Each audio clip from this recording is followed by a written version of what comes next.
Aloha, my friend, what a wonderful job today. Tell you what, I love seeing the aha moments. For this week, I don't have a pick on me. For this week, what I would say is try and go back and forth with some of the concepts we were working on. Number one, all chords are triads. Number two, all triads are relatives. So if you're gonna be playing a 3-chord song and you're playing a major progression like a 1-4-5-4 or a 4-5-1 progression, try and see what other chords those notes are in. So if it's a G major, we've got a G major as our 1, A minor as our 2, B minor as our 3.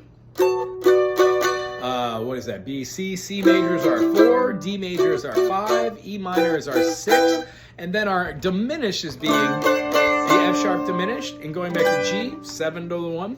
We kind of see all these notes being relative to each other, meaning in the key of the diminished, I still have the same amount of sharps and flats that are in the key of the G major, just the one, the F sharp.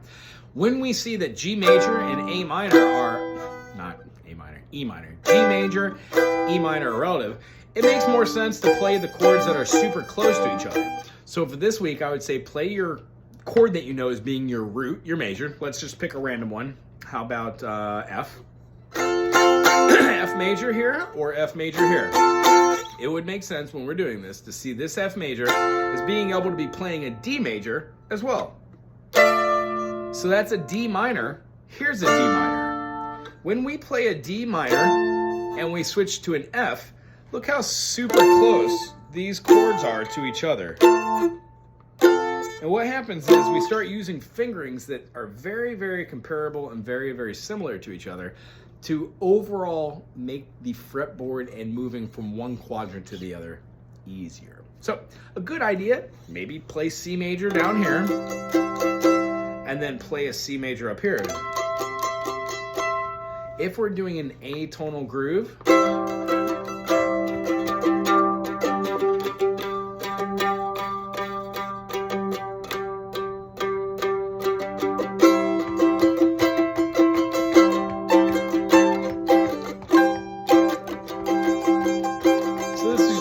right?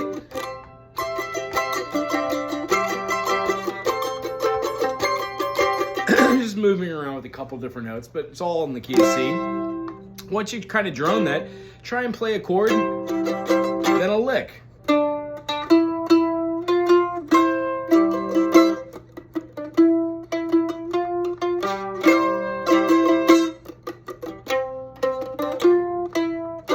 Doesn't matter what the lick is. This is a 1, 2, 3, 4, C.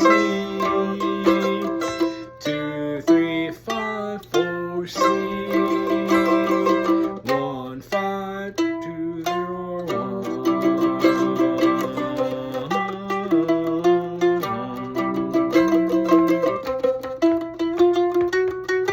That F sharp is not in the key of C. So the concept is you write a little melody over the top of C.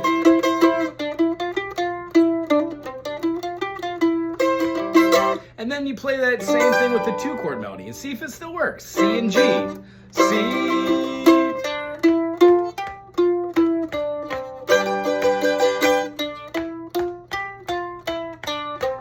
Yes, it does.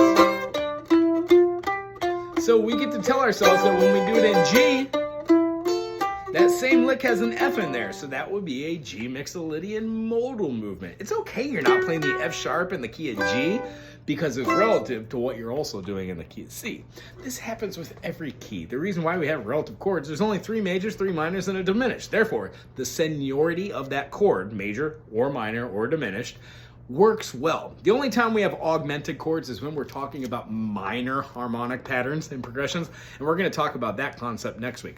But this relies on what we learned the other day from our harmonic progressions in a major key, knowing out of 7 chords, C, D, E, F, G, A, B, diminished. How do I play a B diminished? I play a G7, B diminished, and a G, C. Out of all of our 7 diatonic chords, we can manipulate those to feel them in a different tense depending on where we want to go in the music. So the caveat is learning which chords are sister and brother and cousin chords, how they feel together, and when you can make substitutions and why. So right now you are most definitely at intermediate theory, and I think that without blowing your brain up, we have to have a couple different ideas.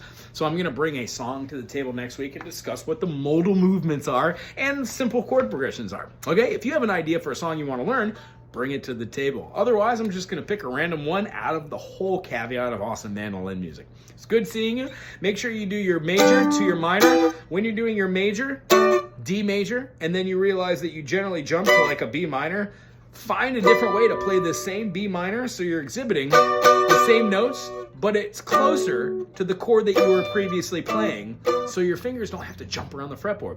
There will be times when you will want to jump around the fretboard and times when you will not want to jump around the fretboard. The idea is knowing when to do that. And when we go slow and then add and layer speed to it, it really comes down to having good technique. And I think you are chock full of it. So let's try that for that next week and bring a song to the occasion.